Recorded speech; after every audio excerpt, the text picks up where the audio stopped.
Welcome to the Unwanted Opinion podcast, the show in which me and my friends give our unwanted opinions on all things film. My name is Lewis, and I'm joined today with Kyle.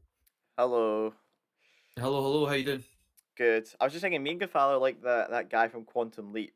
We're just the one individual Oh, that just jumps into yeah, a different body and just kind of repeats. yeah.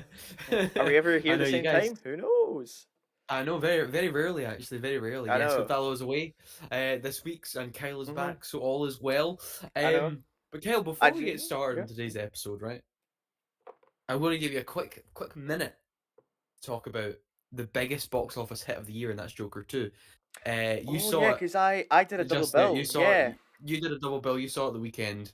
Mhm. Uh, Mhm. what did you Now, make of it? It was right. So me and this is Gonzalo's controversial no. episode. This is the thing, right? So I have to give a Uh, disclaimer, and I gave this disclaimer to you, where yeah. it was a Friday after work. Mm. Um, I have to admit, I was out on the very Thursday night, so I wasn't feeling too good Ooh, on the Friday.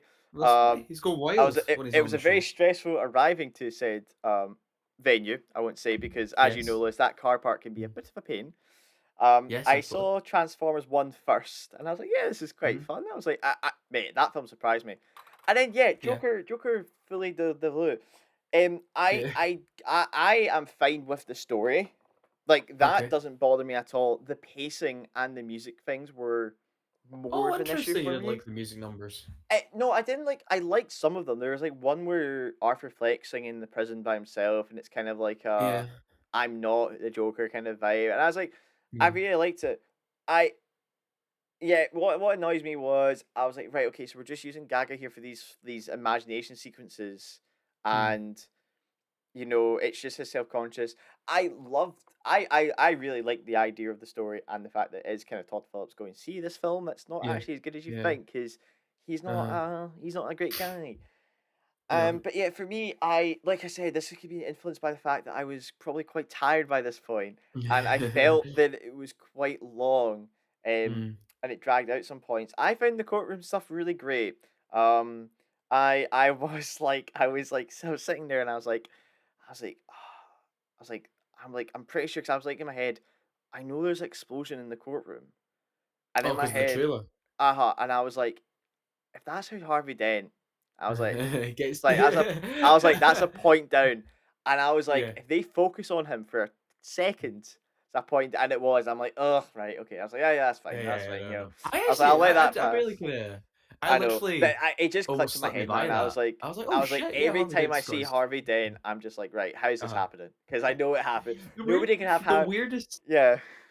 the weirdest thing about the Harvey Dent thing is that he plays this character Rob on Industry, and he Oh, does he? interviews the psychologist, who's the guy with glasses, and it's Hmm. so funny because he's those two are like two of the main characters of Industry, and they're Oh, just so it's talking like to each really other. bizarre, And I was yeah. just like, was Todd Phillips Um, just a huge fan of that show and wanted them both here? It was so bizarre. It's like Eric and Rob yeah. from Industry just talking to each Eh, other. I was like, what? so I yeah, was a bit so yeah, no, distracting. so yeah. Apart from Mm. that, I just like I Uh, said, I think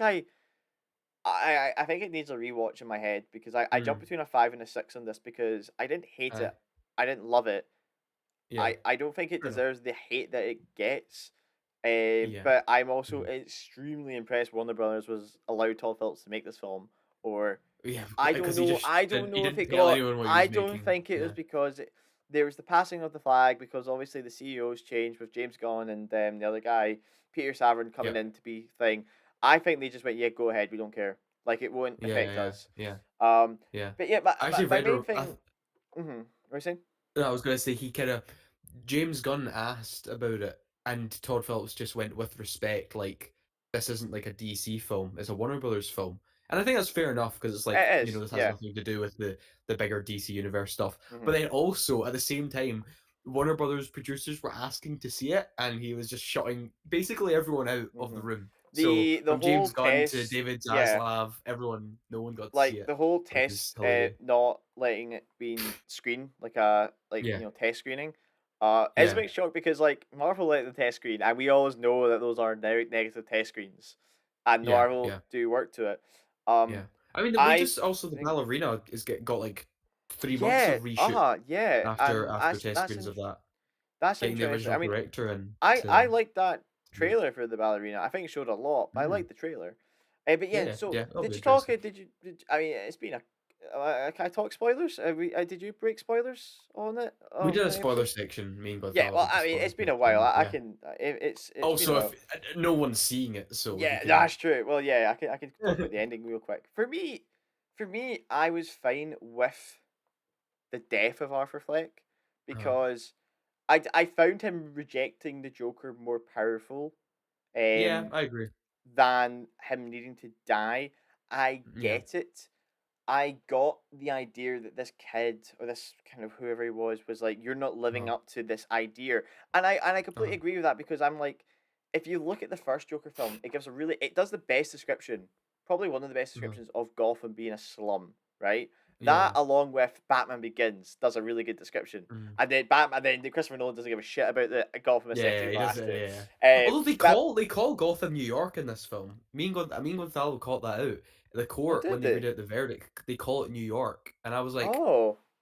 oh, so That Todd they Phil really don't Todd they Phillips really don't don't care. care. Yeah, but They anyway, really like don't. as I was saying, the first one gives Yeah. like a really good description of how Gotham's crap, and the idea Mm, in that first film is that the city and the people are at that tipping point, and mm. Arthur Fleck was just that final key. It could have been anybody that did that crime, Yeah. and it would Yeah. have started. Yeah. It would have started It would have something. started. Yeah. If a guy Absolutely. wearing a scarecrow mask, a bloody Wizard of Oz scarecrow mask did the murder of the train, it'd been called Yeah. Scarecrow. You know, Yeah. Yeah. Arthur Fleck Yeah. was that tipping point, and the city was the one that kind of needed something to go behind. Very much how in like Mm, 30 years later, the city will turn and look to Batman as the kind of yeah. savior. Yeah. So I understand that, like, in their eyes, that this kind of crippling, destroyed city needed somebody, and like Uh-huh. him kind of like killing him. I was like, right, okay, I am a big fan of the Free Joker storyline. I know it's controversial. I thought it was a Oh, really that's fun, controversial. interesting Uh-huh. thing. I know some people like or hate it, but I love the idea of the you've got the criminal, which is like your Jack Nicholson, who's the kind of gangster. Yeah. You've got your Yeah. psychopath, who is your Heath Ledger. You've got your Mm. comedian, who's your what's his face from Caesar the Romero. Adams, Caesar Caesar Romero. Romero. Yeah, Yeah. and you can put Arthur Fleck in that category if you want. I love those three kind of Uh-huh. stereotypes of the Joker. And then when I kind of saw this kid, and I was like, oh, this is more of the psycho. I was like, I kind of Mm. like that. I was like, I like that. I Yeah. didn't like I didn't like the scarring of the face because I'm like, Oh, that is you. interesting. I was just because what I didn't like Do you think that was too was much? I thought that no, was a good. I thought what that I was a good didn't like touch. is Yeah. that when you read the Uh-huh. background stuff, is that Christopher Nolan Uh-huh. fought to have that just be Ledger. He and like the first because Oh, he apparently that just did had you to be not know that Ledger's. they wanted to do that at the end of the first film, at the end of the Joker, they wanted him to scar his mouth, Oh, he but wanted Arthur Fleck to scar his mouth. yeah, and apparently Christopher Nolan Oh. still had like kind of hands, and he stopped it. Ah. So because he's no Wow. longer kind of with them, Yeah. Yeah. they went on and did it. So that's what They did annoys it. me more is because Ah. I they thought it was just to more indicate that this guy's the Joker. yeah, This I guy's know. gonna And be the I was Joker. like, for Yeah. me, like the laugh was enough. I Mm. was like, it was a kind of Mm, creepy laugh. okay.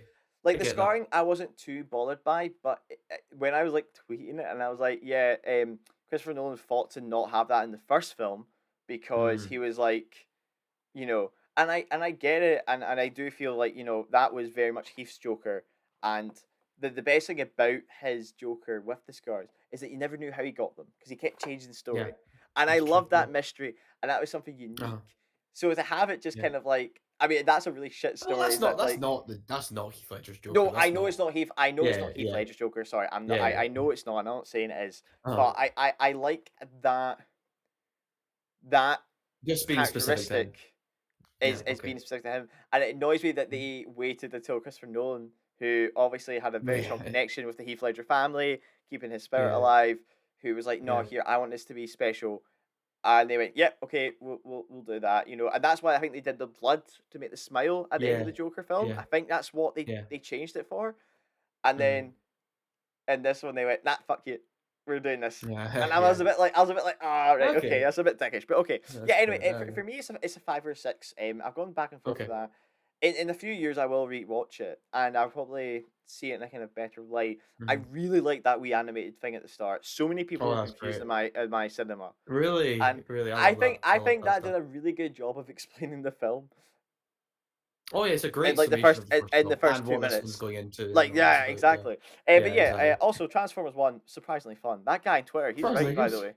Have you seen that guy on Twitter? I've seen the Twitter account. I've seen the Twitter account. Anyway, that was a He's very so long funny. introduction to the Yeah, show. sorry, But yeah, yeah. the title has already told everyone, and I'll put titles below what we're doing. But yes, we've got Yes. 3 reviews today. So I'll be reviewing Steve McQueen's new war epic, Blitz. Kyle will be reviewing It's What's Inside, a new Netflix Yes. film. Am I correct? And Yes. I'll also be reviewing Anorra because it was the London Film Festival. So I'll be reviewing Sean Baker's latest film, Yeah. which big Cannes winner and all that. So excited to talk about that as well. But I will just get underway with Blitz. So this was also at Yes. the London Film Festival. This does not come out till November 22nd on Apple TV. Um, So and is so it yeah, getting a like I said, it was theatrical sorry, is it getting a theatrical release outside of the London Film Festival? it's getting a Right. brief theatrical release, and then it's going to Apple TV as these things Okay. usually go.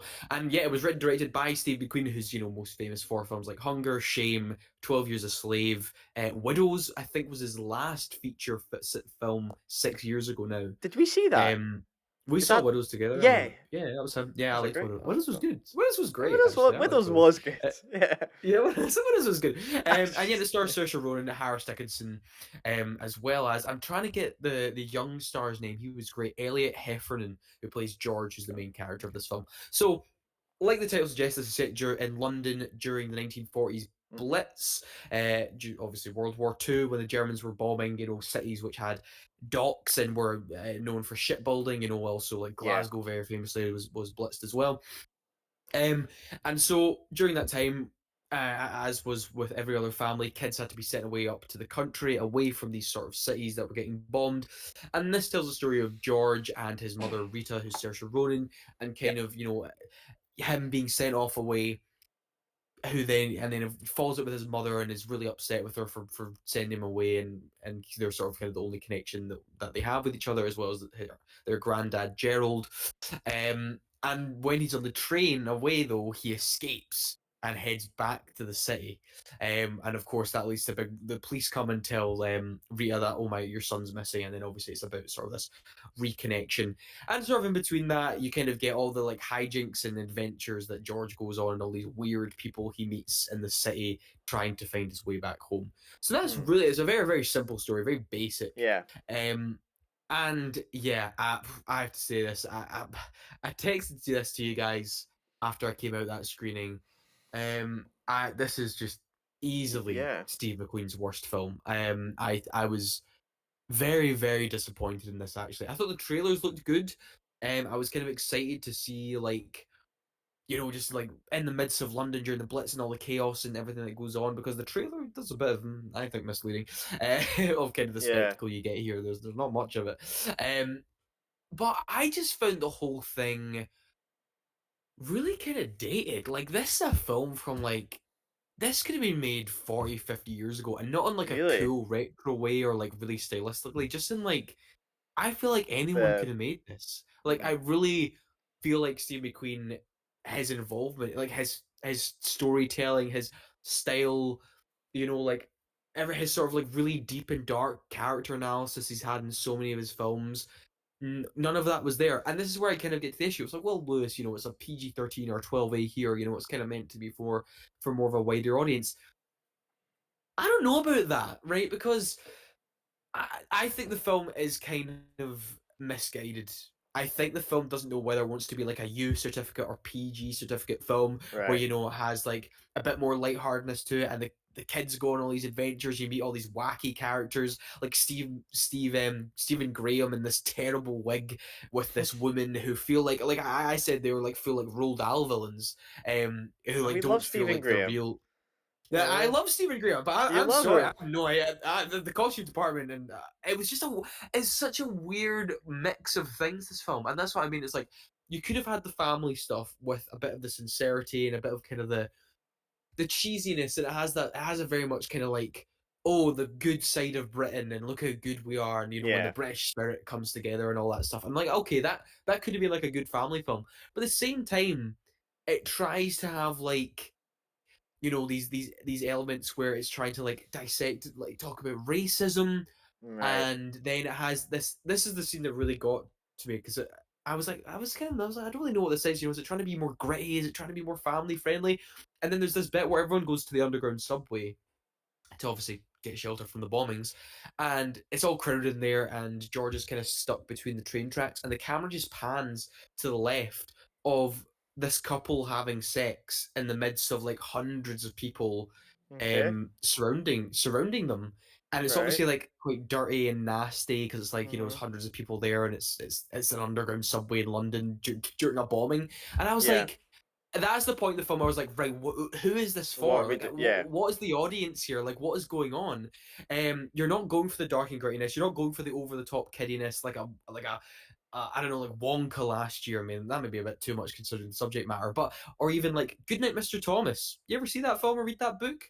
That was kind of like a No. nice kids film. It had like an element of darkness to Right. it in the third act, and then that was set during the Blitz. It doesn't have that. It doesn't have that, and it's trying to be like really sincere. And it feels like, Mhm. honestly, it feels like an old like awards attempt pick. It feels like it's I trying to like I be an know Oscar thing. Uh huh. I know you're saying that you're disappointed, but one of the biggest things you're saying Uh to us is that not huh. everybody else is feeling this way. Because you were saying the Metacritic score No, is opposite no, to the what you Metacritic score. feel. Well, it's gone down a bit. I mean, it's gone at 71 now.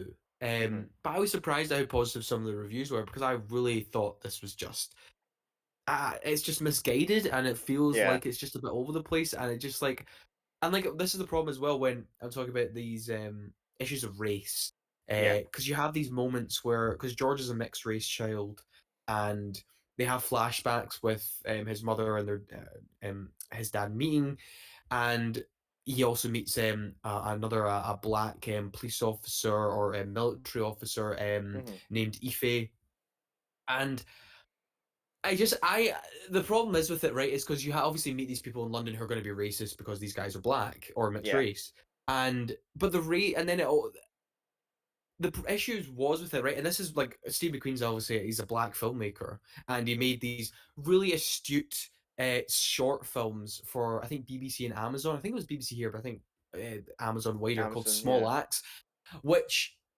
have really, really insightful and interesting stories about race. One of the best ones being the one with John Boyega as a police officer and like the sort of institutional racism that comes in with that fantastic Okay. short film. Um, and obviously, he's obviously had insight into being a black man throughout his life, and I'm not taking away from that. I just think the moments of when they have these characters being racist to these black men, Yeah. it's so just like stereotypical, and then there's not really any major point to it. The situation is always solved very quickly, and then everyone Right. moves on and kind of cheers. And I'm like, there's nothing really insightful, or there's nothing really like nuanced about this. It's just someone saying something overtly racist and then going, no, no, no, we're all human beings, and then that's the end of the scene. And Right. it's just those scenes are like repeated, and I'm like, one was enough, you know. And if you want to kind of go into it more, like I just needed more complexity. It's just not very nuanced. And this is what I mean was like, yeah, that would work if this is like a family film, Mhm. because you know you want to kind Well. of have a wider, like I guess Mhm. a simpler approach to it, where it's like obviously Yeah. you know saying that word is bad and we shouldn't put up with that. I'm like, yeah, but then it's also trying to be a bit grittier, and it's it's just, and Well, everyone has the let same me. accent, and it's just Well, that's what yeah. I was gonna ask you. Like, how did you feel like the performances? Because obviously Sasha Ronan is Saoirse Ronan. you know, It's Irish, up yeah. that's up and Yeah. coming, but I know she's now still like it's been a Up and while since she's coming. been up and coming. I know, It's him but all it's now when I think about it, it's just I just think Yeah. back to when she did like Lady Bird, and I'm like, oh, she's up and coming. She's not, but like was her No. performances still on par from what she Saoirse was, Ronan's or good. Saoirse Ronan's good. I actually really, really have to give it to Elliot Heffernan, who's George. He really does carry this film, mhm, and I think he's great. I think he's a great lead, really good star. So I think everyone's performances are, for the most part, I see everyone's performances. I think there's a bunch of side characters and stuff you meet along the way who are just like I say, I feel like right, people are just in different films. And then also Harris Dickinson as this fireman is like completely wasted. He has like nothing to do in the film. I'm like, why did you even bother getting him in? Anyway, yeah, that's kind of me talking about Blitz over. I was very underwhelmed. I was very disappointed. yeah. And I think the whole thing's just a bit misguided and a bit all over the place, So and what do you give really it? kind of pandering to awards bodies. I give it a 4 out of 10. Give it a 4 out of 10. That's quite Yeah. low. Yeah. I know, I know. I'm sorry, just wasn't a fan. For a Which is a Lewis shame. review. I know you were so I know, excited as well. Like I I always know. know from Lewis. It's like if Lewis comes out of film, I can tell by his text if he's like feeling upset about it. Especially if Yeah. Lewis sends a voice note, you know something's gone down. You know something's gone down in this film. It's either really, really good or really, really Uh huh. disappointing or bad if I send a Yeah. voice note. Yeah. Um, Yeah, yeah, yeah. or have Okay, anything to well do with phones and that's rice because you hate that. No, phones and water. You're like, that's an iPhone 15 Pro. Yeah. Anyway, Oh, that, I no, know that's fall your rant. guy. I know exactly. Sorry. I know you're gonna get Oh, mental with that. I know. Right, Kyle, tell me about It's What's Inside. right. So for background context, Mm, this tells you how tired I was when I went to watch last Wednesday or something. I watched this. mm. We're obviously planning to do our Omen film franchise review next week, and I was like, right, Next week, yeah, we're doing that. I'll get ahead of it, and I watched it, and I went to Netflix, Uh-huh.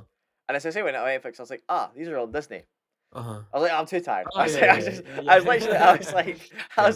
I was like, I can't be bothered changing that. And then boom, it was like new release, this film. I didn't look at anything. I just clicked it and I went, cool, we're off. Mhm. I went into We're this off. film Okay. knowing zero things, so I actually had to go and research because I didn't know anything in this.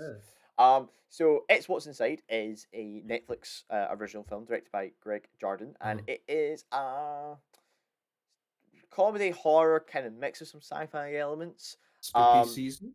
it is a spooky season, yeah, and it kind of fits in play. So it follows Brittany O'Grady as the anxious Shelby, who Mm.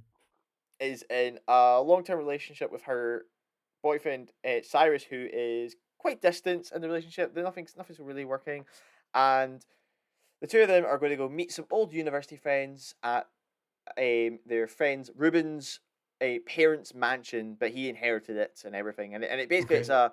it's a night before his wedding, sort of regathering of his their uni friends. So you got the All right. anxious Okay. Shelby, the uh, uh, kind of worried boyfriend Cyrus, the hard partying rapper Dennis, free spirited Mhm. Maya, influencer Nikki, edgy Brooke, and then the kind of millionaire kind of Nepo baby Ruben. Right. And Yeah. while they're there, the final member of their strange group of friends, Forbes, Mhm. arrives, and Forbes suggests to play a game. And their game consists of this mysterious device that lets them switch bodies with each other. And then Mm. the night of kind of fun leads to playing Guess Who, but there's obviously some navigate the consequences of this body swapping game that incurs. Mhm. So that's the kind of premise of this film, right? Ah. And Okay. I didn't Okay. realize because I didn't I realize like I a was good like, body swap stuff. well, Okay. because like see when I was watching Yeah. this, I had no I Uh-huh. literally look I clicked play. I didn't see a trailer, didn't see anything. So I was like, what's in That's the the way to do it. box? I was like, what's in the box? Yeah. Like I was What's in the like, box? I had Yeah. no idea. And imagine if you watch the trailer, it does give more to the story away. So you might have thought that when I'm describing these characters, they're all very one Mhm. dimensional. And that's Okay. because Right. they are, which Right. They're meant to be. is a negative stroke a positive of this film because Oh. it works in the benefit of the body swapping because everybody can play every single Mm. character because they're all Right. so one Okay. dimensional. So Yeah. Yeah. Yeah. it's so funny because you're like, oh, this is like, yeah, she is really the free spirited, like, oh, I'm a hippie, like the social media, oh, Nikki. Um, but then when you start the body swapping, you're like, shit, okay, I get why they did that because when you have 6 or 7 characters switching bodies to play Mhm. Guess Who, Yeah. Yeah. you can't make all the characters so complex because then every character is like, and I mean this is like all in one basically one room or one house production. It's not All right. Well. Okay. anything, Okay. and to be fair, I don't recognize any of the actors. It's not like a well starred cast or Yeah. anything. So like I think the idea of making these characters one dimensional was a benefit for the actors and for the audience because it very obviously knew, especially that kind of first switch when they were like, oh, what's happening? You knew who everybody was, and it was great. Okay. And then so as they play this kind of Guess Who, they do some really kind of fun um kind of camera work where you'll see the two people and then they kind of put a red kind of filter on and then show the actual people. So to remind you who's who, Oh. just in Okay. Who's who? case, Okay. Yeah. because sometimes it can get Uh. really complicated and stuff. Yeah. And then like I said, there is an accident occurs. and then not everybody might be able to return to their own body. And then there's this kind of big cat and mouse game that happens, and it's all this kind of a trail, and like, everybody's true colors comes out because the game they're trying to play is they're trying to figure Mm-hmm. out who is who, right? Mm-hmm. So a lot of people are then kind of indulging in their dark kind of fantasies when they're trying to pretend to be the person that they're Mm-hmm. in the body of. Yeah. And like, a wee funny thing is one of the guys is like, right, how are we gonna figure out who's who? And he goes, I'll figure it out. And he starts trying to take off his trousers. And then the person whose body he's using jumps and goes, "Don't do Uh-huh. that! Like, don't show my junk." And then like, Yeah. so it's like that sort of stuff, and it is quite funny. And you kind of do see the kind of anxious Shelby kind of becoming her own, and you know maybe she's in the body of that influencer Nikki and is feeling the kind of positivity. Um, that she has when she takes a post on Instagram and sees it gets 1,000 likes in 20 Yeah. seconds. Yeah. And obviously you have the kind of the mystery behind Forbes and why he's there, which I'll Mm. admit, when the kind of conclusion to this film happens, I was like, ah shit, you got me, because I wasn't actually expecting what happened. I was like, Oh, you okay. A have a wee twist, whole does it? Okay. it actually does the twist surprisingly Uh-huh. well in the final like couple of minutes, and it does do a kind of really interesting. I can't spoil too much because there are some kind of good twists and turns to Mm. what happens, but it does kind of like I kind of was a wee bit not uncomfortable, but I was a bit like, oh, here, like if I was in that position, I do not know what I would do. How you'd But react, yeah. like I said, it's not huge on scale, but I think it works for what it is. Okay. I think that one dimensional kind of plays and misses at the same time. Um, the conclusion, I kind of wanted, like I said, it does a good twist and everything, but I kind of wanted a wee bit more, um, with kind of how it all unravels and such. I would have Mm. loved like a wee kind of like 5 year later thing or something to kind of give us an idea of how everybody's adapted to the situation that may have happened or whatever. 'Cause, like I said, not everybody can go back to their bodies, and I just kind of want to see a wee bit more of that kind of conclusion. Um, Mhm. Okay. Okay. but yeah, it was What are fun, you gonna and what are for you gonna some, give it? I'm gonna give it a 6. It was a Okay. 6 or 7 in my head, but for something that I genuinely had no knowledge of existing, and I just Mhm. play, I ended up having actually half a decent time. And like I said, the kind of annoyingness of the one-dimensional characters really does play well into the body switching aspect of this film, which I think that's what saved it, because it Yeah, could be yeah. really bad if nobody's acting the way the characters are supposed to be. But yeah, Yeah. Well, if that's you cool. That it's on sounds actually stream quite it's on interesting though, yeah. streaming. It's a nice wee Uh, kind of, I think it's maybe an hour 40, maybe 100 minutes. If you okay. want to put it Alright, quick on, watch. it's a fun little party game, a party film because it's a wee Okay. party game. Yeah, Alright. it's What's Inside, and I now know what was inside Cool. the I know you screen. know what's inside. Yeah, for the tension for that Well, first that's 20 minutes. By the way, I was like, yeah. ah, what's inside? It's insane. Okay. Yeah, That sounds cool. so Right. Nora. So now, Anorra. Yes. So like I said, this is London Film Festival debut first.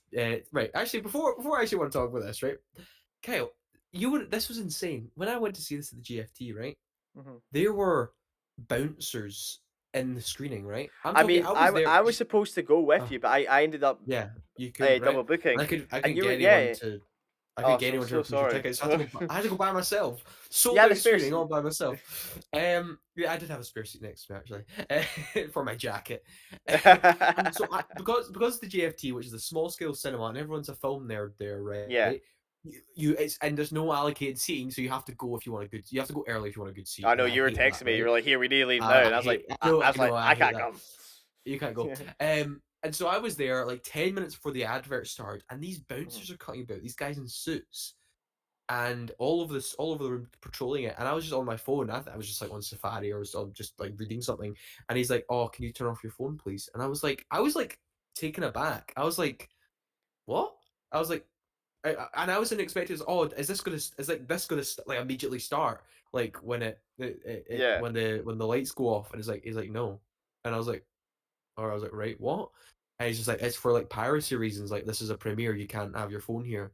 And I was like, Oh. what the hell? And they were telling everyone to turn off their phones before the advert started though. So I had to sit there with Oh, no you one to love talk to. yeah.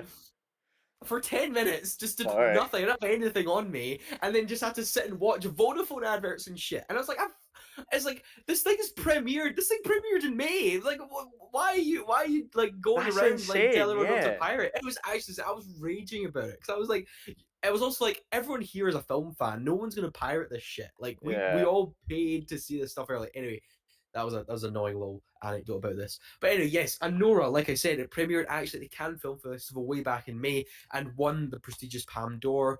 Previous winners include like Titan or last year's Anatomy of a Fall, which did really well at the Oscars in Mhm. terms of nominations at least.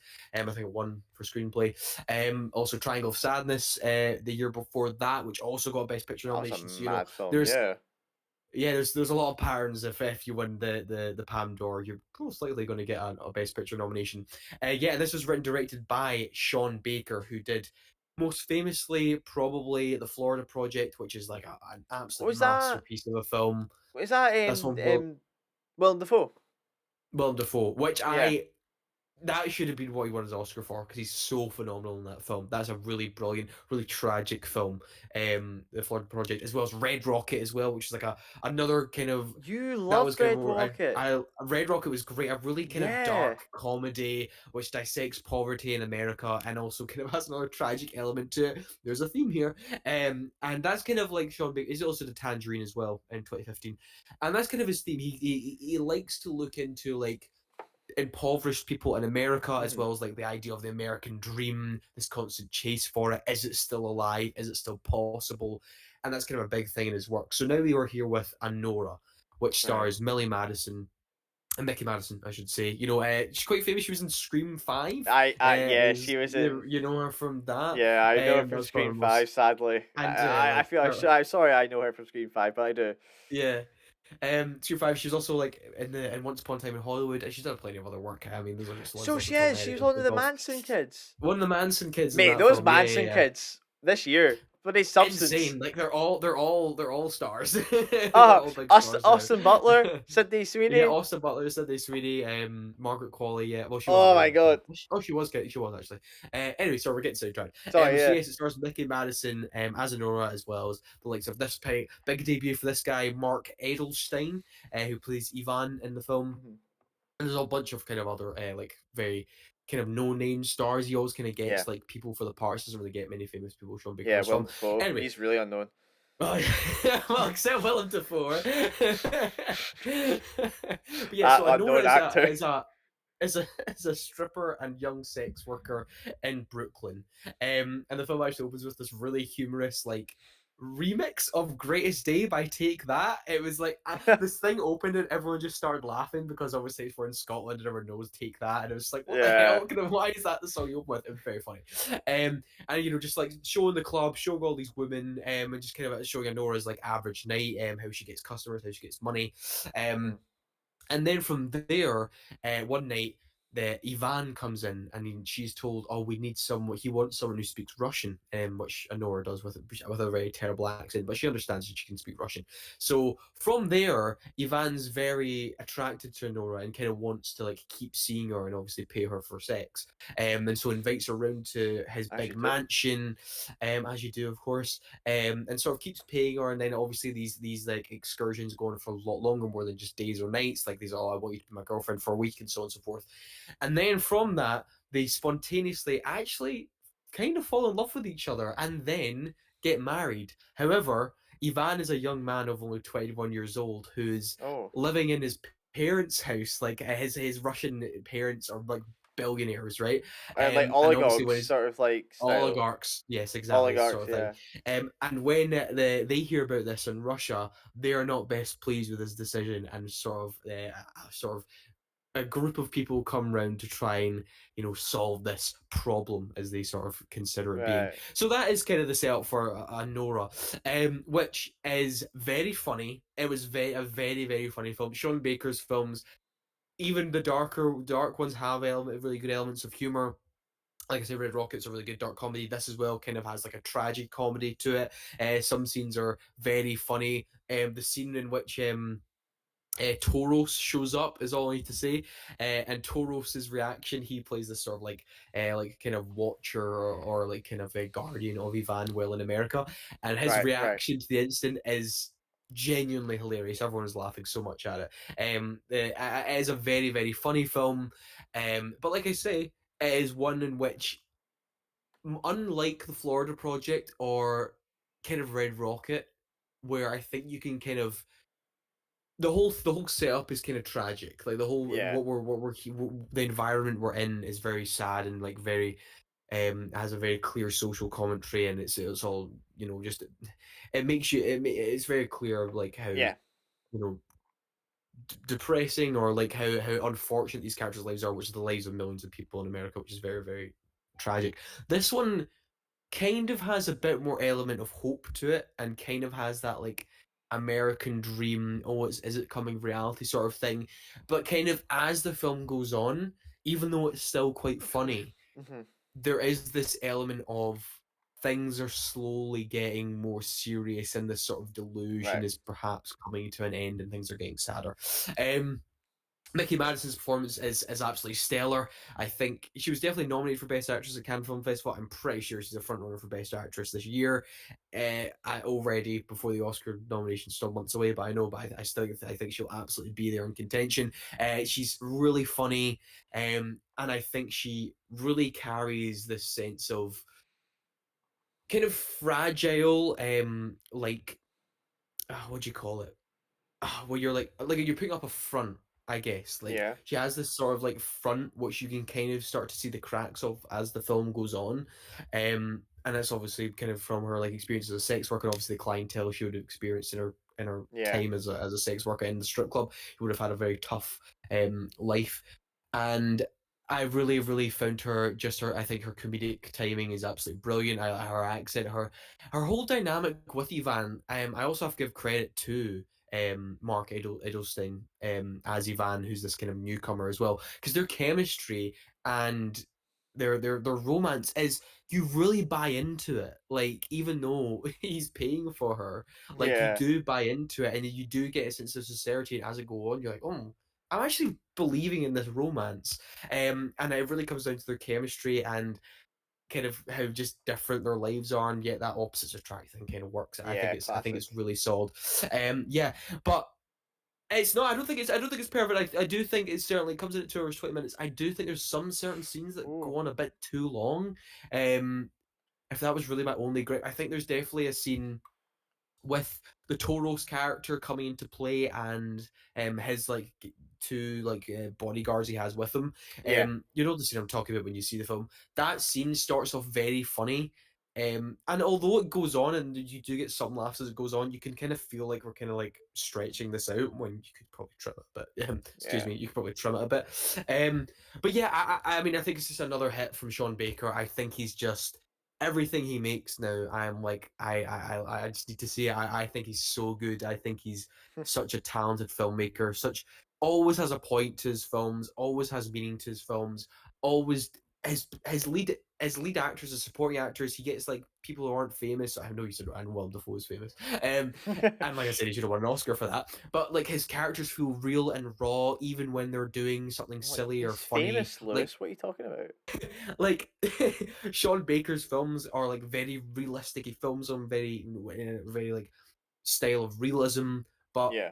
even in that, he can have a lot of humor within the darkness. And I think he's so talented. I love Sean Baker, and I think Mickey Madison is all as well, absolutely stellar in this, and as well as Mark Eldenstein. I think everyone does a good job. I just do think there's some elements that might drag on a bit too long for me. Okay. And I think the ending is very powerful too. I think the ending is like, obviously can't spoil it, but yeah, where you are in It the end, I'm ends. like, wow, it Yeah. ends, it ends. Yeah. Willem Dafoe Sean shows Baker, up. no, Sean Baker, right? Well, the Foley's dog. I mean, dog. Green Goblin's here. Sean Baker has a real talent for ending his films on a very strong note as well. Okay. I think a very powerful note. Yeah, but I'm giving Anorra a very strong 8 out of 10. Check out when it comes into Fantastic. theaters in a couple of weeks. I think it opens worldwide in November 1st. So check out Oh, then. good. Right. So Apps. it's not like an Apple TV. It's getting a proper theatrical No, no, release. it's a proper theatrical release, yeah. Perfect. I'll definitely And I'm catch that. sure we'll be talking about it again come awards season. If we're Right, so not, that'll Lewis, wrap up. you're in trouble. If we're not, I'm in trouble. Oh, really? Anorra gets You're snubbed for every predicting it. award. Okay. You're predicting it. I am predicting it. Yeah, that'll wrap up today's show. So thank you very much, Kyle, for joining me. Ah, yes. Yeah, you're welcome. Oh yes, yes, Fit, yes. fit it into my schedule. Very into Literally, your yeah. schedule, thank you. Yeah, on next week's episode, we've kind of been stalling spooky season, I must say, because we're going to We get right have a wee into it bit. next week. We're going to be talking about the Omen franchise, so We've been everything from quite the lost original. since Halloween stopped making films. Yeah, I know, The I franchise, because missed they them. always I gave us a know, I good did. one to talk about.